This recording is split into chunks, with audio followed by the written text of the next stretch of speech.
Bismillahirrahmanirrahim. Untuk naon?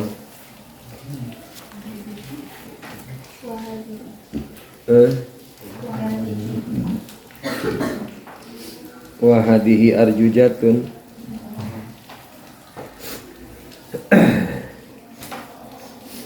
Bismillahirrahmanirrahim. Wa hadhihi arjuzatun laqabtuha jawharatat tauhidi qad hadzabtuha.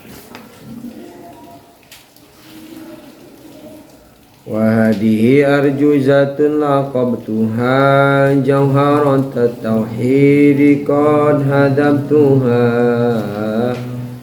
Wallaha arju fil qabuli nafi'a biha muridan fi sawabi tami'a. Bismillahirrahmanirrahim. Wahada sarang ari ieu nu hadir dina manah musannif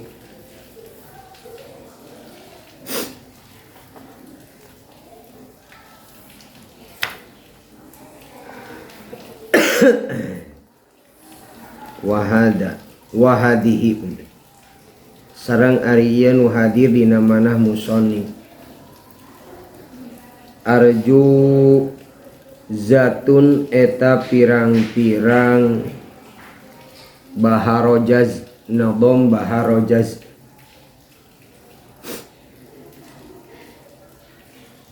laqabtu anu ngalandih kuring ha kana ieu arjuzah atawa kana jauhar tauhid. Kana arjuzah jauharatat tauhidi kana jauhar tauhid. Jauhar itu per mata qad hadzabtu nu nyata ngabersihkeun kuring ha kana ieu arjuzah.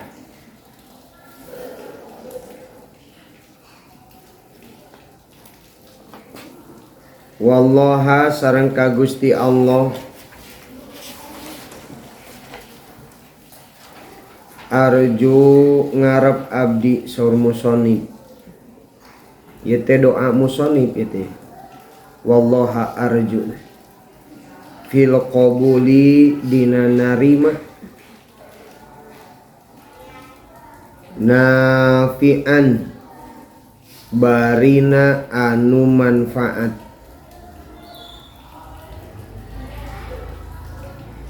biha ku ieu jauhar tauhid biha ku ieu arjuzah tanapi jauhar tauhid enggak.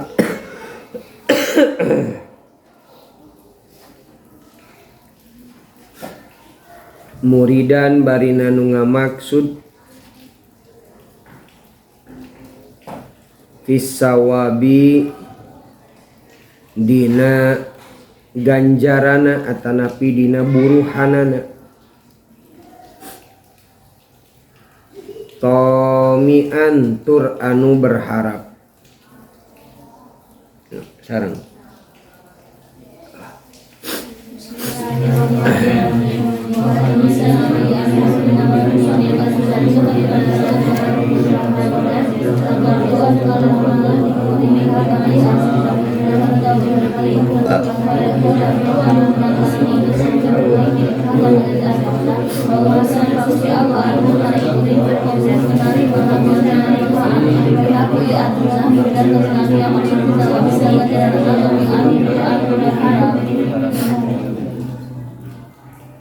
Wahadihi arjuzatun laqabtuha bahwa yenu hadir dina manahna musannif teh nyaeta hiji nadoman anu ngagunakeun baharojaz.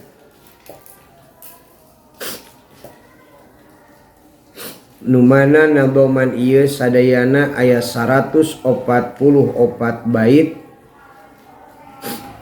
sami sareng 288 satar setengah bait.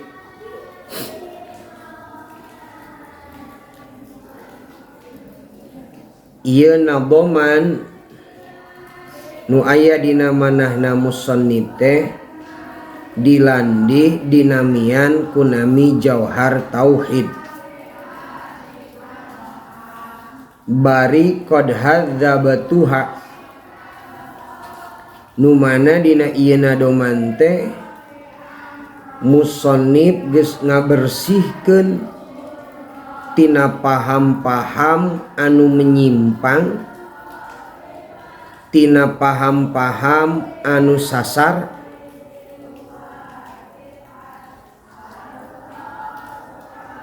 tina paham anu salah.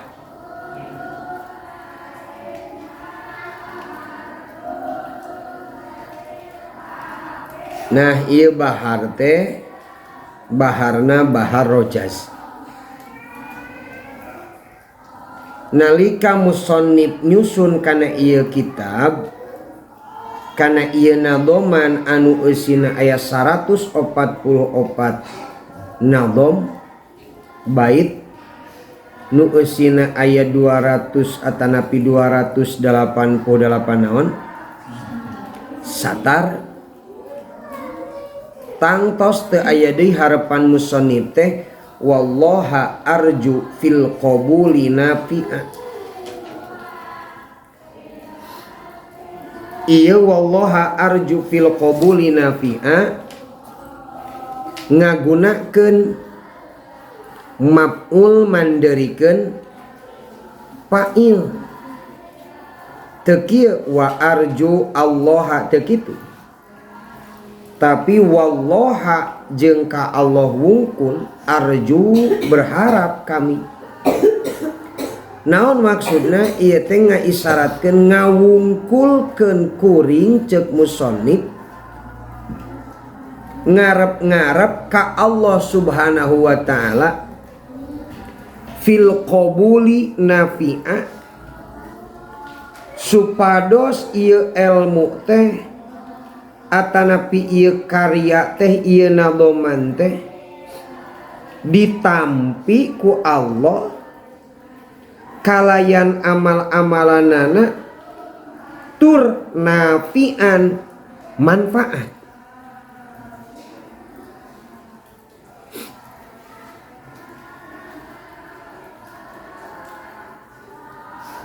Naon ari roja? Karena ngarep-ngarep kasaha ka Allah. Tingali wa urpan ta'alluqul qalbi bimargubin fihi. Ta'alluqul qalbi ieu ngaranna naon tah? Roja. Bimargubin fihi ma'al akhdi fil asbabi eta roja. Cumantelna hate ta'alluqul qalbi teh cumantelna hate bimargubin ay bihusuli margubin kana perkara nu dipikaresep bimargubin teh bimargubin fih teh kana perkara nu dipikaresep ma'al akhdi fil asbabi sarta nyokot atawa ngusahakeun sababna jalana. Sababna teh jalana eta disebut roja. Jadi naon ay roja teh ta'alluqul qalbi bimargubin fihi ma'al akhdi fil asbabi. Etang disebut roja. Jadi disebut roja mah ikhtiar prak ngaji tah eta roja gitu. Hayang bisa ngaji bari prak ngaji tah eta naon ngaranna? Roja. Kadi teh. Hayang bisa macul bari prak naon? Macul tah eta disebut roja. Jadi lain wungkul hayang roja mah tapi prak migawe na eta roja. Ta urang teh berharap ka Allah mudah-mudahan ilmu nu diaos karya ieu musannif teh manfaat ilmuna bari bener ku urang diaji lain wungkul hayang bari teu mangka lain wungkul hayang bari cicing eta mah toma ngaranna. Ai roja mah hayangna teh sesuatu yang sangat diinginkan boga kahayang bari prak dipigawe ta eta ngaranna roja. Ta'alluqul qalbi bimargubin fihi ma'al akhdi fil asbab. Eta disebut naon tah? Disebut roja. Wa illa fahuwa tomaun. Lamun sabalikna lamun sabalikna alias teu dipigawe maka ngaranna toma. Atuh toma mah ta'alluqul qalbi bimargubin fihi ma'atarkil akhdi fil asbabi. Eta naon? Toma. Sementara ari toma mah wahua madmumun eta teh nu dicawan. Contoh deui. Contoh. Roja mana roja? Contoh karoja il jannah seperti berharap hayang naon? Surga ma'at tarkil ma'asi bari ninggalkeun pamaksiatan. Ulah kieu ongko hayang surga ari maksiat dicumponan. Ongko hayang surga ari maksiat beuki eta mah lain berharap eta mah lain roja.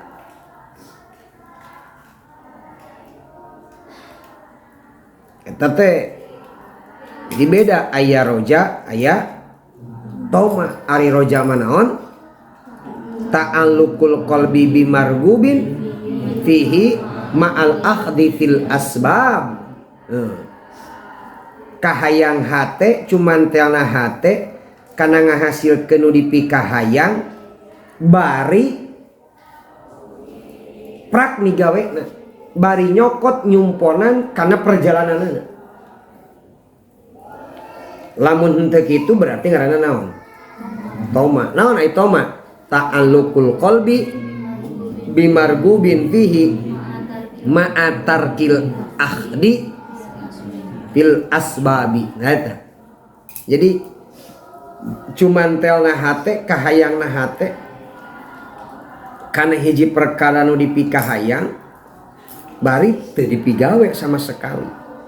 Ya contona we karoja il jannati ma'at tarkil ma'asi wa fi'li taati. Oh. Di contoh roja mah hayang surga bari ninggalkeun maksiat migawe kana taat. Eta naon ngaranna? Roja. Hayang surga bari salat. Hayang pinter bari ngaji. Eta naon? Roja. Ta urang teh berarti keur naon ieu teh? Keur roja. Berharap fil qabuli. Berharap ditampi diterima kusaha ku Allah. Termasuk ieu teh salah satu makna nadoman ieu teh doana musonnif. Berharap mudah-mudahan ieu arjuzah, mudah-mudahan ieu nadoman, mudah-mudahan ieu jauhar tauhid teh ditampi ku Allah Subhanahu wa taala. Qabul. Naon ari qabul? Wa ma'nal qabuli al isabatu alal amali sahihi wakila ar-ridho bisyai'i ma'a tarkil i'tiradi alaih. Eta qabul. Naon ari qabul teh? Al isabatu ngaganjar alal amali sahihi kana amal anu sah, kana amal anu sae.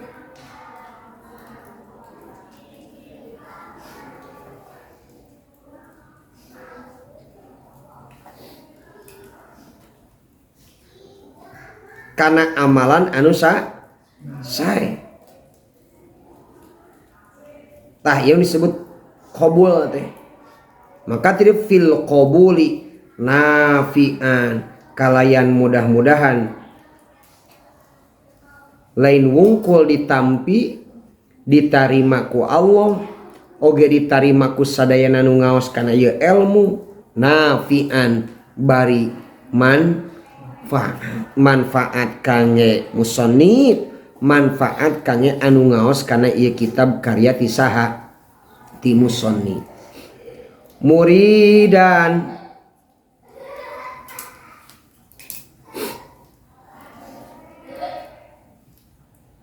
ai muridan teh fahuwa sifatun limausupin mahdupin wadalikal mahdub maf'ul liqaulihi nafi'an barina nu ngamaksud pis sawabi dina meunang naburuhan tah dina ieu bet musannif aya redaksi fis sawabi hoyong jaran mere isarah naon mere isarahna bahwa menang nyuhungkeun ganjaran nyuhungkeun surga ku jalan ibadah kieu bae wallaha arju fil qabuli nafi'a biha muridan fis sawabi taumi'a berarti musannif teh diantawisna ngajelaskeun ngamaknaan bahwa setiap ngalaksanakeun amal kahadean saur musannif sah eta jalma menta ka Allah supaya menang ganjaran menang kacida hayang surga hayang dibere pahala menang mana buktina iya buktina musannif wae anjeunna nyarioskeun muridan fis sawabi tomian diri bimakna roja tomian bari atau tur anu berharap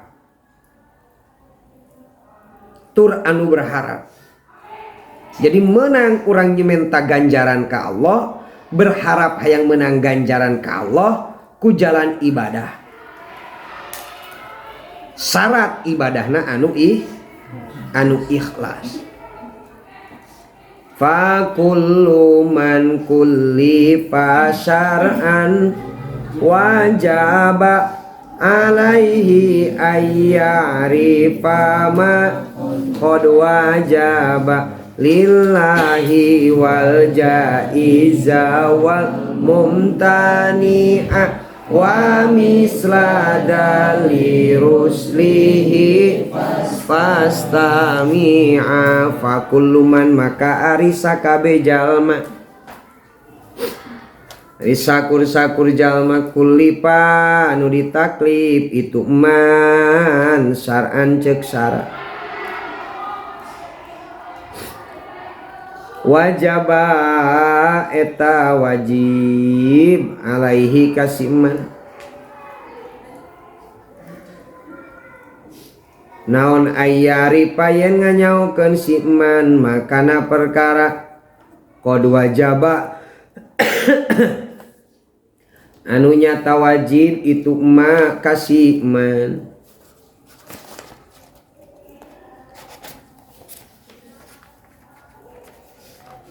lillahi pikeun Allah ta'ala wal jaiza jeung kana anu wenang wal mumtani'a jeung kana anu mustahil wa mislada jeung ari pantarna ieu ma qad wajaba lillahi wal jaiza wal mumtani'a liruslihi eta tetepikeun utusana Allah fastami'a tah kudu ngadengekeun sanyana anjeun sarang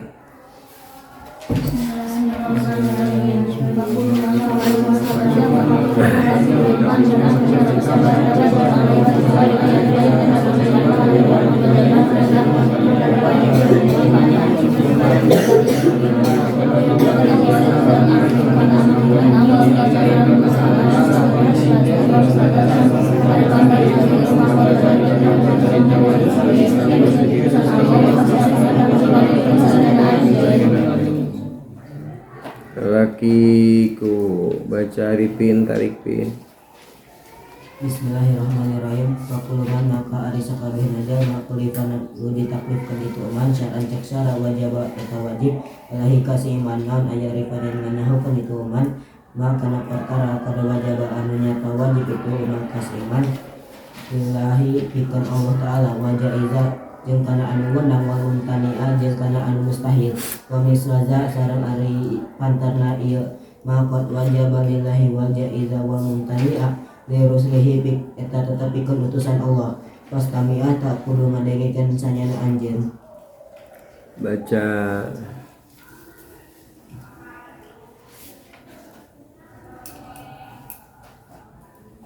Julpa. Bismillahirrahmanirrahim. Makuluman makari sakabehna aja makulifan ditaklif itu uman syar'an cek syara wajiban wajib alih ka itu uman. Lawan aya itu uman ke sejarah wajiban nyata wajib kana itu uman. Lillahi pikeun Allah taala wajib iza sareng kana anu weunang wa mutani sareng kana anu mustahil. Kami kelada sareng ari pantarna maqad wajib lillahi wajib iza wa mutani wiruslihi pikeun eta pikeun utusan Allah pas kami atah kudu ngadengikeun sanyana anjeun. Bismillahirrahmanirrahim. Fakullu man kullifa syar'an wajaba. Ieu bait ka sabaraha ya? Hah? Kasalapan. Alaihi ayya'rifa ma qad wajaba.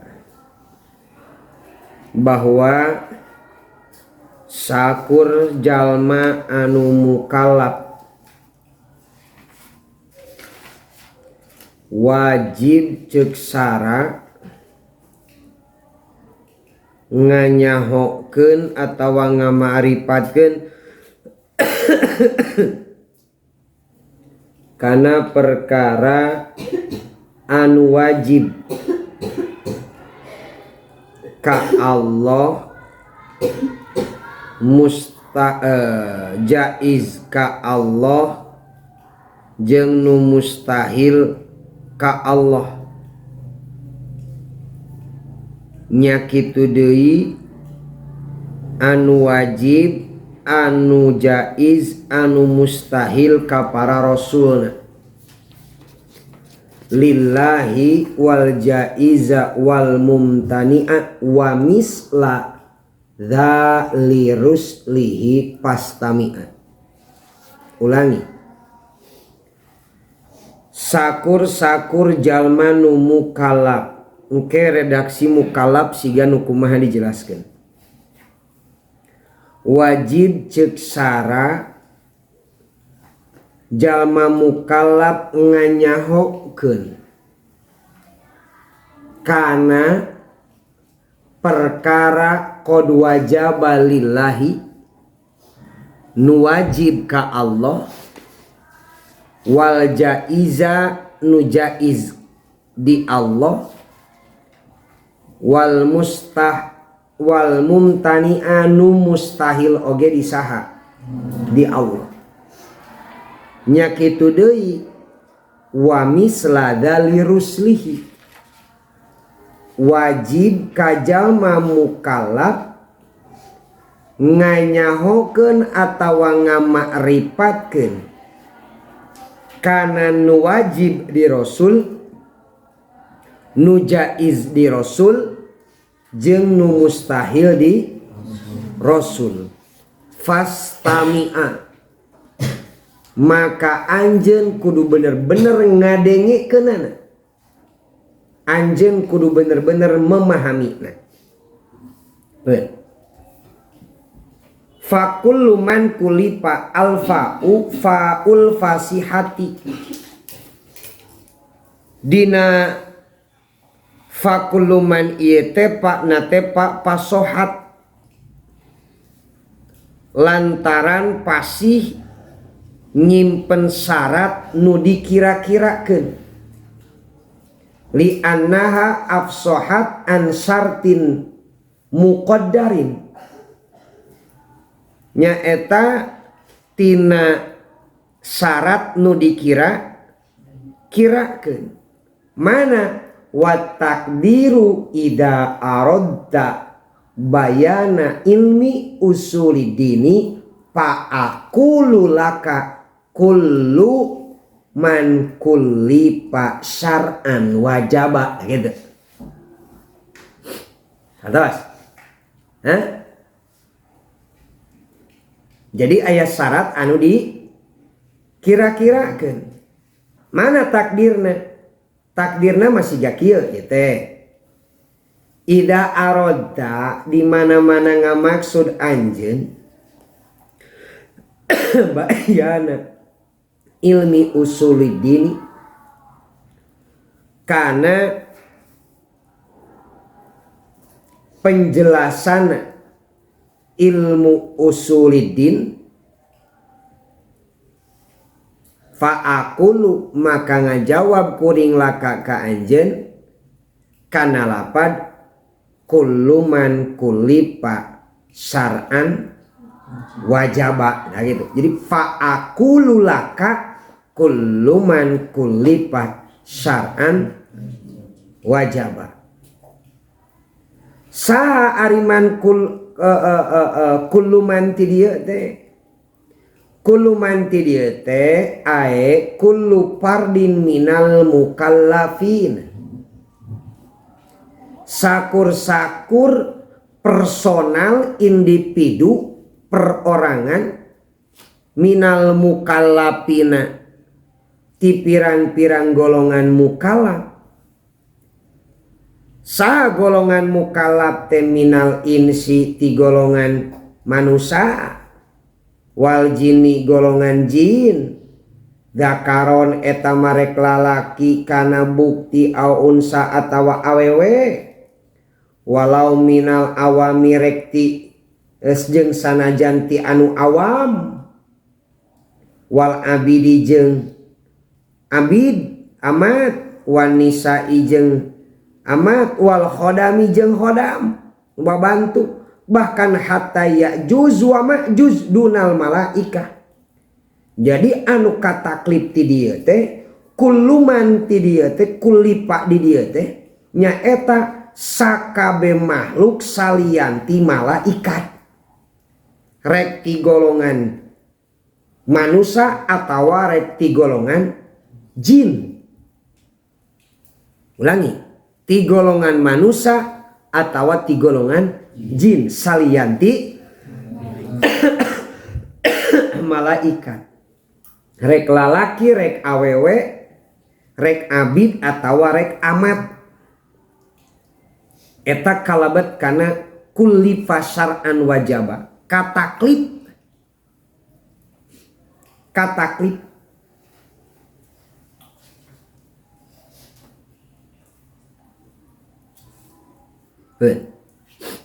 Naon ari ngaran taklif?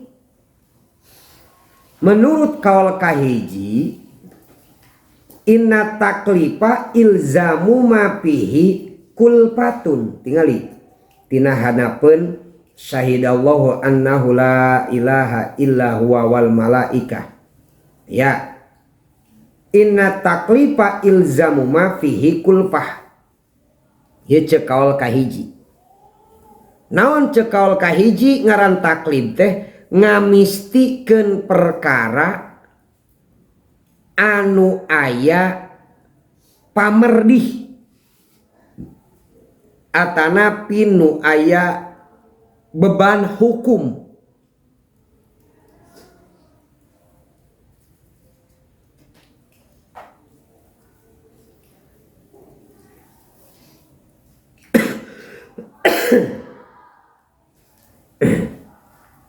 Cek kahiji.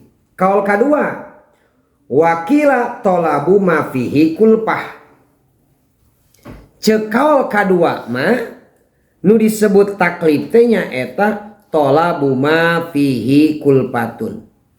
Nyuprih ari nyuprih teh rek nitah atawa nyaram. Nyaram ge nyuprih lin, nyuprih ulah migawe. Nitah mah nyuprih migawe, bener teh? Hah? Ente ulah ulin, jadi kan dipenta supaya ulah ulin. Ente kudu mangkat, dipenta kudu berangkat. Jadi aya panyuprih. Tolabu ma fihi kulpah. nyupri nitah atawa nyaram perkara nu aya pamerdihna. Anu kahiji manaon ilzamu ma fihi kulpah, anu kadua mah tolabu ma fihi kulpah. Ari iljamah naon pasti kudu, kulantaran kudu fa'alal awal huwa arrojih. Tah ari mana taklif anu kan aya duanya mana taklif teh hiji cekol kahiji naon cekol kahiji ilzamu ma fihi kulpah, cekol kadua tolabu ma fihi kulpah. Bedana naon? Bedana naon? Ari kaul kahiji manaon ngamistikeun berarti daek wajibnya kudu. Ai kaul kadua manaon? Nyupri diusahakan. Ai iljama pasti daek teu daek. Nah, atuh mana makna taklif teh? Nah makna taklif teh anu sahna nu kahiji atawa nu kadua? Fa'alal awal wa huwa ar-rajih. Maka makna nu kahiji eta makna anu rajih. Makna nu kahiji makna anu alus anu dimaksud, anu sahih. Ngamistikeun perkara nu aya pamerdih. Kulantaran ngamistikeun maka yakunu qasiron alal wujubi wal haramati dunan nadbi wal karohati wal ibahati id la ilzamu fiha.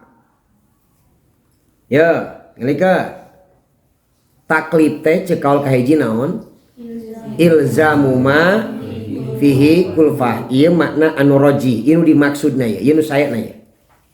Ieu dimaksudna, maksud taklif teh ieu ngamistikeun perkara nu aya pamerdih. Misti maka kulantaran ngamistikeun berarti asupna alal wujubi wal haramah. Naon maksudna? Wajib jeung haram. Ente wajib sholat misti teu? Misti teu? Misti daek teu daek. Teu meunang mabok misti teu? Misti. Nya antara wajib jeung naon? Haram duanana pasti daek teu daek kudu wajib. Nu hiji wajib dilaksanakeun, nu hiji wajib ditinggalkeun. Ilzam tah. Beda jeung kaul kadua. Maka dina kaul anu kahiji ilzamu ma fihi kulpah teu kaasup kana anu sunat, teu asup kana karohah makruh, teu asup kana anu mubah. Da ari tina sunat mah teu ilzam, teu pasti. Teu dimistikeun, teu diwajibkeun. Cik ari sunat dikudukeun teu? Henteu, dianjurkan kan? Makruh dikudukeun teu? Teu, dianjurkan. Komo mubah. Ya. Nah, makanya ilzama eusina dua. Taklif teh eusina dua tina kaul kahiji mah. Hiji wajib, dua naon? Haram.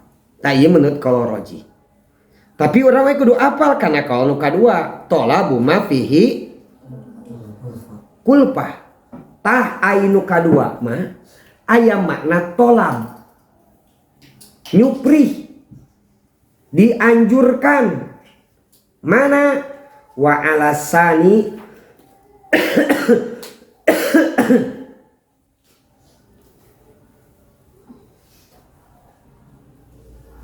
nya eta perkara nu ngurung kana salianti anu mubah. Fal ibahatu laisa taklifan alaihima. Maka kaul nu kadua makulantaran nyuplih eusina taklif teh opat. Hiji wajib nyupri, 2 sunat, 3 haram, 4 makruh. Kumaha nu mubah? Fal ibahatu laisat taklifan. Ari mubah mah teu kaasup kana taklif.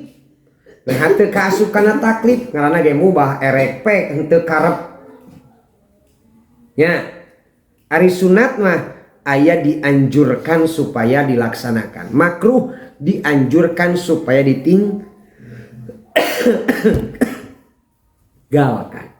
Jadi lamun makna antara tolab jeung ilzam umum kene tolab. Ngan lamun leuwih spesifikasi, leuwih khusus maknana leuwih makna ilzam.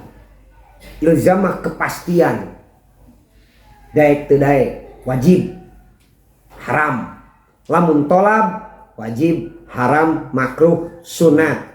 Mubah henteu da da dina mubah mah dina wenang mah eueuh sifat tolab, eueuh sifat menta, eueuh sifat nyuprih. Ai tolab mah ceuk kasarna ari wenang mah ceuk kasarna mane rek dahar teu dahar bae. Tapi lamun paleba jengkol diusahakeun ulah makruh. Tapi pelebah walu sok dipake ngolek kan eta teh makanan Rasul teh karesepna teh walu. Jadi hayung dibahas teh korma we. Korma mah justru kieu aya makanan pokok anu dijadikeun kakuatan, aya korma mah kan cemilan. Di mana bade buka namanya ku korma. Tah makanan pokok nu dipikar resep ku Rasul teh naon? Waluh koneng anu sok dipake naon? Kolak eta teh sunah Rasulullah sallallahu ulah salah. Ieu makan apal teh korma we. Nepikeun ka waluh teh teu dipaliere dalain sunah Rasul cenah. Eta mah sunah urang ranca macan. Pedah waluh padahal waluh teh karena seneng Rasul. Waluh teh karena seneng Rasul. Waluh sunnah ayat tolab dianjurkan supaya dituang ya. Nata jengkol dianjurkan supaya ulah di aya makna tolab, aya makna nyuprih, aya makna usaha, aya makna beban hukum gitu tah. Aya mana beda jeung tak non ibahah. Ari ibahah mah kapanan erek pek teu dipenta ieu ibahah mah henteu ngandung ganjaran jeung siksaan ibahah eta beda. Maka wasyurutut taklif aris pirang-pirang syarat taklif teh sabaraha tingali wasyurutut taklifi jeung ari pirang-pirang syaratna taklif al bulugu kahiji balik ya wal aqlu jeung berakal wa bulugu dawati jeung katiluna nepina dawah wasalamatul hawasi jeung kaopatna salametna pangdenge jeung paningali.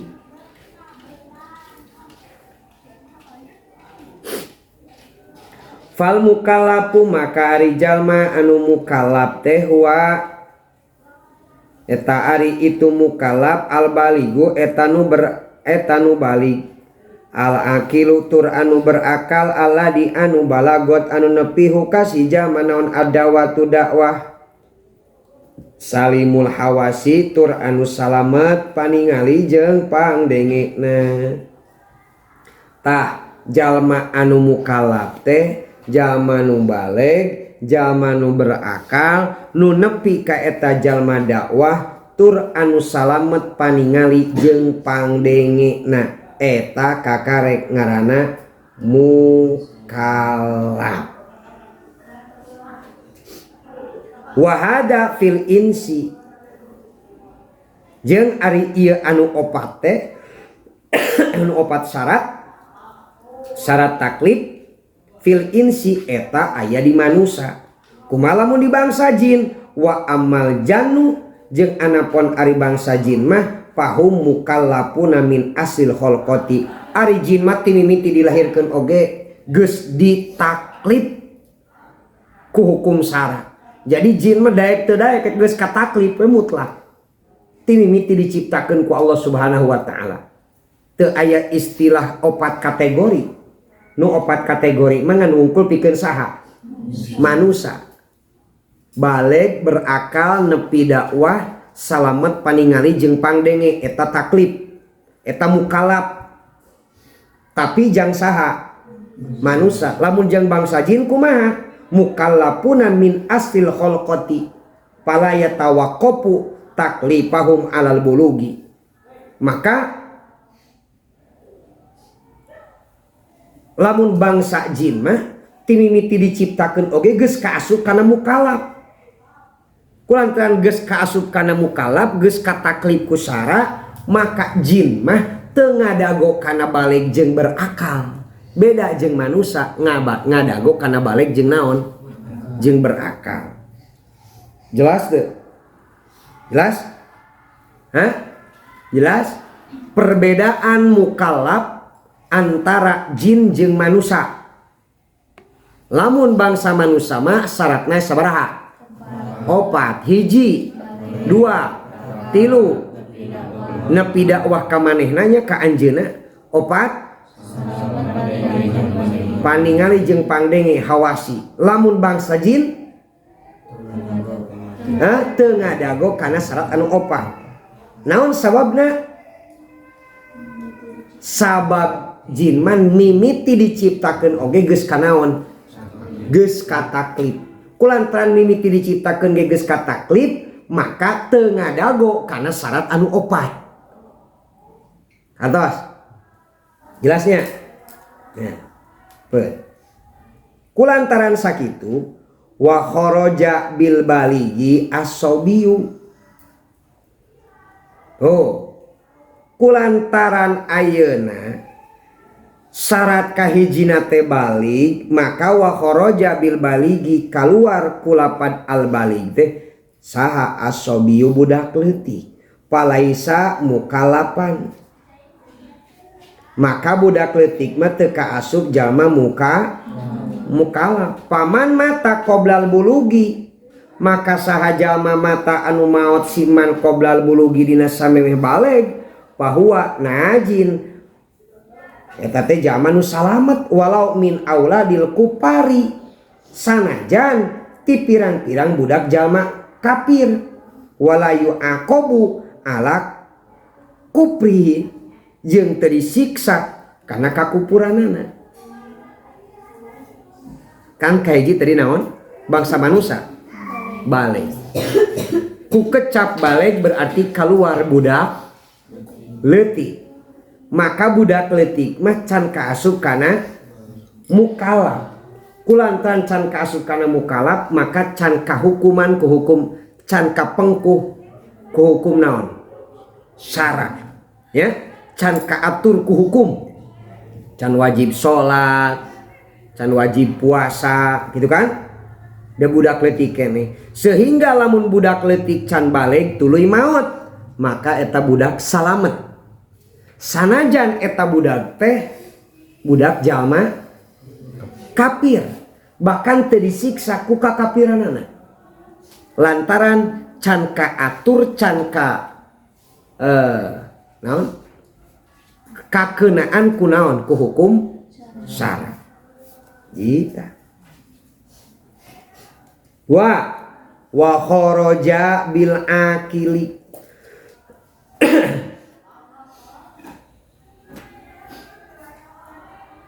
Tapi nun tadi nu kahiji saur Imam Abu Hanifah mah beda. Anggar sanajan can baleg cek Imam Abu Hanifah mah tetep we kataklif sabab aya keneh akal. Itu. Pen, ieu urang mah nyanakna nu Asy'ariyah. 2. Wa kharaja bil akili. Kaluar kulapad akilu. saha al majnunu jalma nu gelo palaisa bimukalafin.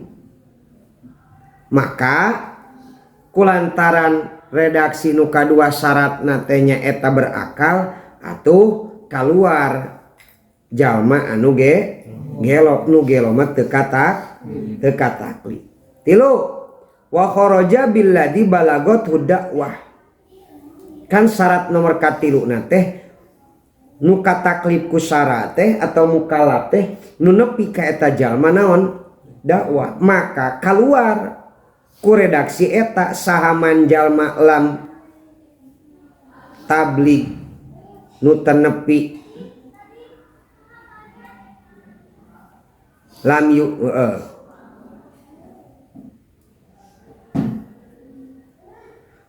hukasi jalma bi anna saaku yen cicing si jalma pisahiki pisahiki jabal di puncak gunung palaisa maka lain eta mah bimukalafin eta nu mukalaf al asohi menurut kaul anu asoh. Nomor katilu nya eta anu tenepi ka eta jalma teh kaluar ku redaksi alladzi balagot dakwah nyata jalma nu tenepi ka eta jalma teh dakwah Islam agama tenepi. Contoh mana contohna di Indonesia di hiji lembur pin Papua pin NTT wah di tengah leuweung aya jalma jeung rek kumaha nepina agama kadinya lah gitu. Rek kumaha nepina agama kadinya nempuhna oge hese terjal loba binatang buas sehingga tenepi ajaran Islam teh ka eta jalma. Matak teh disebutkeun ge bi annasa pisahiki jabalin. Gambaran ku aya jalma nu cicing di puncak gunung anu tenepi ka eta jalma teh sama sekali ajaran agama, maka teu kataklif ku syarat. Palaisa bimukallafin. Tuh, teu kataklif ku naon? Ku syarat. Nomor kaopatna. Nomor kaopatna teh wa kharaja jajaran kadua tihana. Wa kharaja bisalimil hawasi. Jeung kaluar ku redaksi bisalimil hawasi sa goiruhu salianti salimil hawas. Mana ba'du a'immatil Syafi'i. Contoh kan nomor kaopatna teh salamet panca indrana. Atuh lamun jalma teu tiasa ningali tawalolong atau pangdengena teu jelas alias bonge, lain bonge citayam.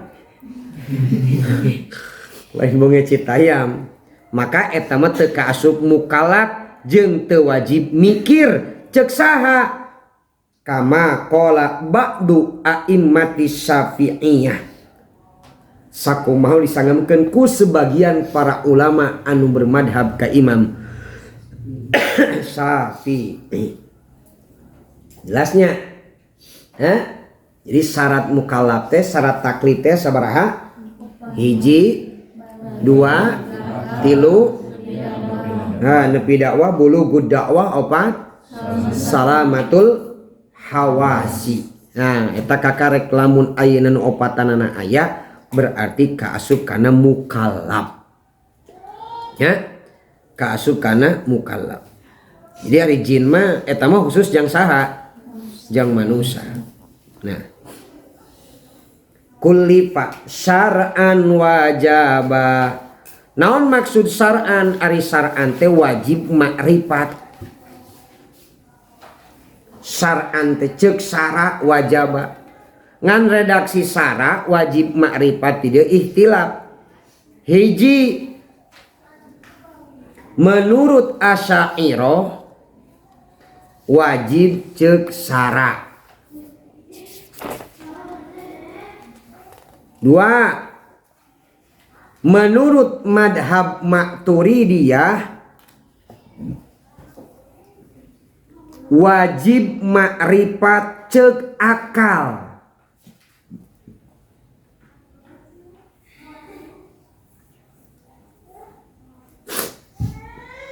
Henteu netepkeun sakabeh hukum.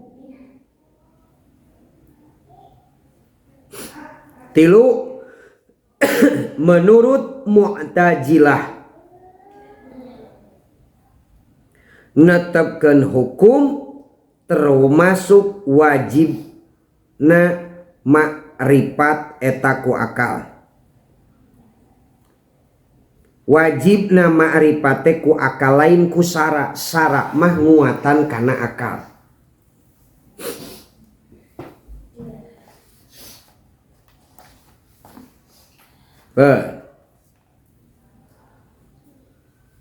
Fa kullu man kullifa sara'an wajaba. Terus alaihi ayya'rifa ma qad wajaba. Ayya'rifa, naon maksud lapad ayya'rifa? Maksud ayya'rifa teh al jazmu al mutabiqu lil waqi'i an dalilin. Ya Dris, oh, pangi. Naon cenah maksud ayya'rifa teh? Iya, ayya'rifa teh makrifat atawa ilmu. Jadi kudu nyaho, kudu ngamarifatkeun, kudu nganyahokeun. Naon maksudna al jazmu al mutabiku. Al jazmu nyaeta kayakinan, al mutabiku anu ngakuran lil waqi'i kana buktina an dalilin nu timbul tina dalilna. Berarti atuh jelas ieu teh ngajadikeun salah satu jawaban dalil fakullu man kullifa syar'an wajaba. Terus ulangi, fakullu man kullifa. Terus alaihi ayya'rif fama qad wajaba. Ta ayya'rifa ma qad wajaba teh berarti ngayakinkeun hate bari akur jeung buktina, bari eta akur jeung buktina teh timbul tina dalil. Pertanda bahwa nganyahokeun kana dalil-dalil nu berkaitan jeung akidah anu 50 teh hukumna wajib. Hukumna naon? Wajib. Ma qad wajaba. Atau ma qad wajaba lillahi. Wajib dimarifatkeun ku jalma mukallaf. Naon wae? Hiji.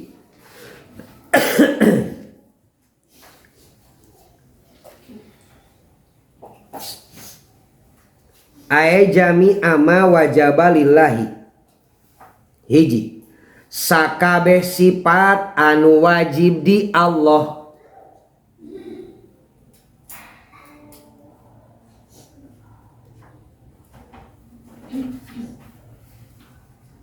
Kalayan dalil akli atau dalil nakli.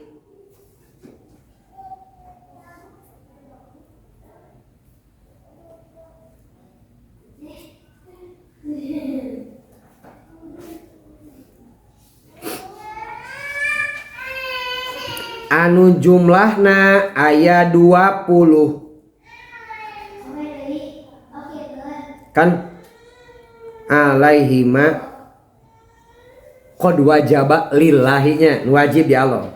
2 wal jaiza wajib dimarifatkeun ku jalma mukallaf. Nu kadua sifat-sifat numus anu wenang di Allah.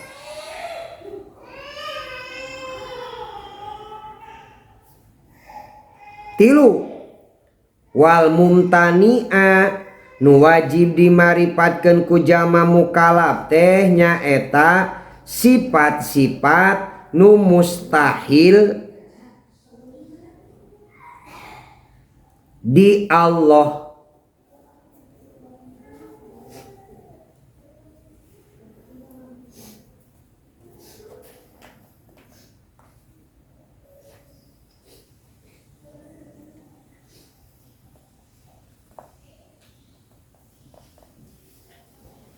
nya kitu deui wa misla dalirus lihi pastami'a.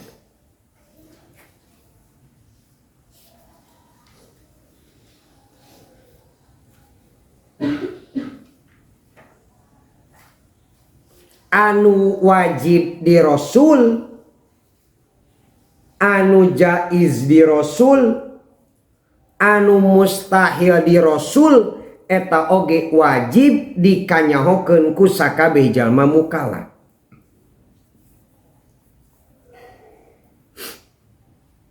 Timbul pertanyaan, kunaon musannif ngaheulakeun heula ma qad wajaba lillahi ta'ala tuluy kakarek wal jaiza wal mumtani'a. Musannif teh ngaheulakeun heula sifat-sifat nu wajib di Allah tapi manderikeun anu mustahil di saha? Di Allah. Lantaran mulia keneh wajib tinimang mustahil.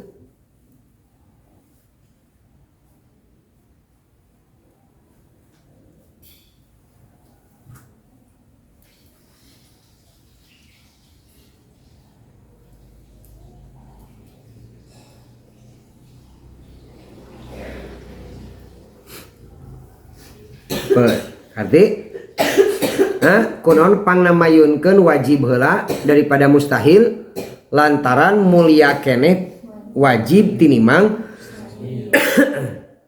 mustahil.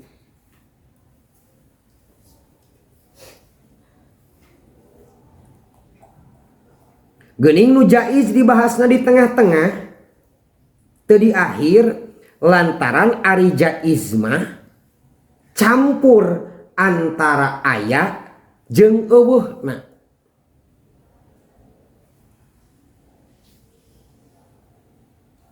Pangna jaiz di tengah-tengah dibahasna teh kan ma qad wajaba lillahi wal jaiza wal mumtani'a, nu wajib nu jaiz nu mus.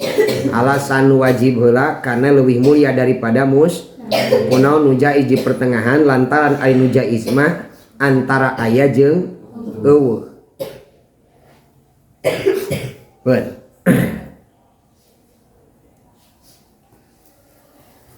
Titik.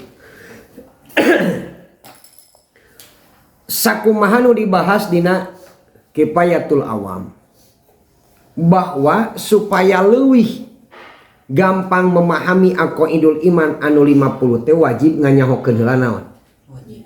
Wajib akli, jaiz akli, mustahil akli. Lantaran nganyahokeun kana wajib akli, jaiz akli, mustahil akli eta kasub kana naon?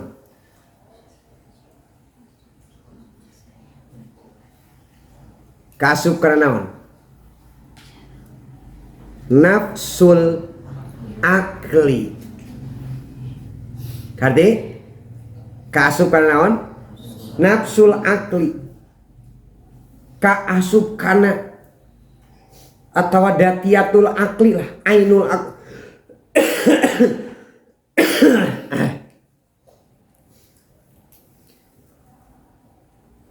Jati diri akal nu sabenerna teh nalika akal mampu memahami karena disebut wajib akli, jaiz akli, mustahil akli. Mata disebut lagi nafsul. Sehingga lamun pangsa pinter-pinterna jalma, matematikana jago, fisikana jago, bahasa Inggrisna jago, teu ngarti keneh kana wajib akli, jaiz akli, mustahil akli belago anggar. Saking penting-pentingna. Naon ari wajib akli? Ma la yatasawwaru fil akli adamuhu, nyaeta perkara nu teu kagambar ku akal dina eueuhna wajib akli. Naon ayeuna jaiz akli? Ma yasihu fil akli wujuduhu tarotan wa adamuhu ukhra. Naon mustahil akli? malayata sawaru fil akli wujuduhu. Tah ayeuna kieu geus apa eta, wajib akli kabagi dua.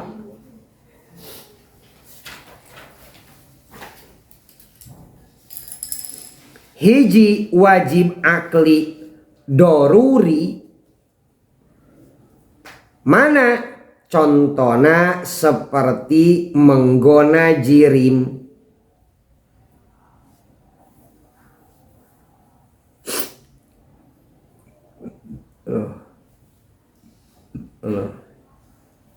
Dua wajib akli nadori, mana sifat-sifat nu wajib di Allah.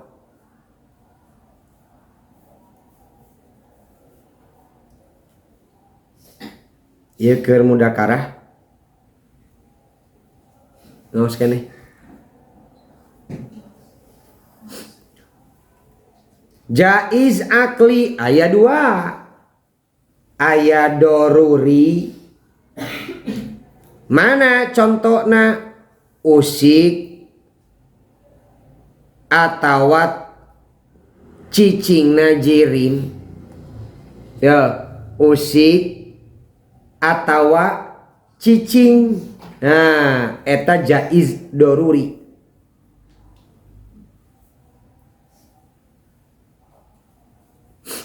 Mana jaiz nadori,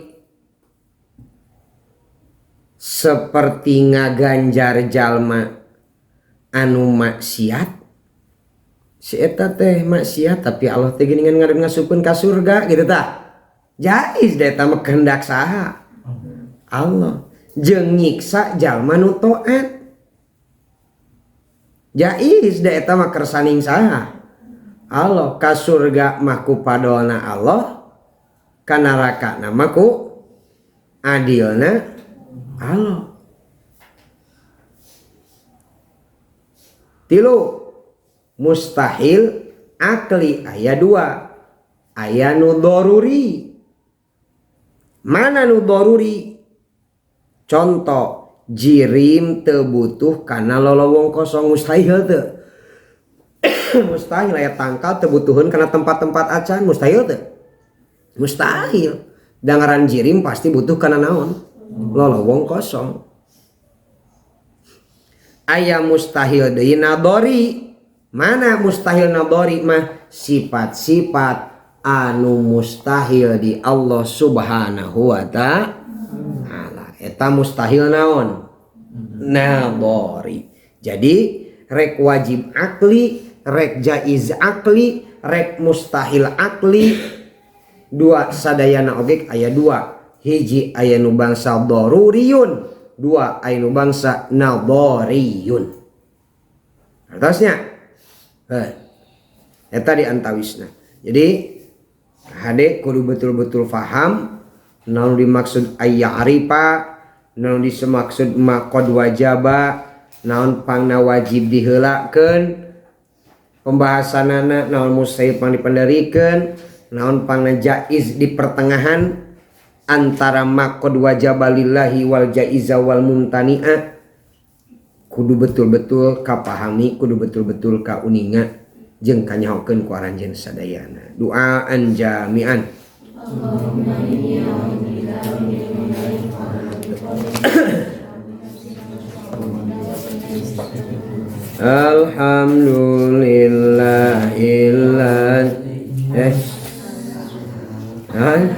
Alhamdulillahi ala salati summa salam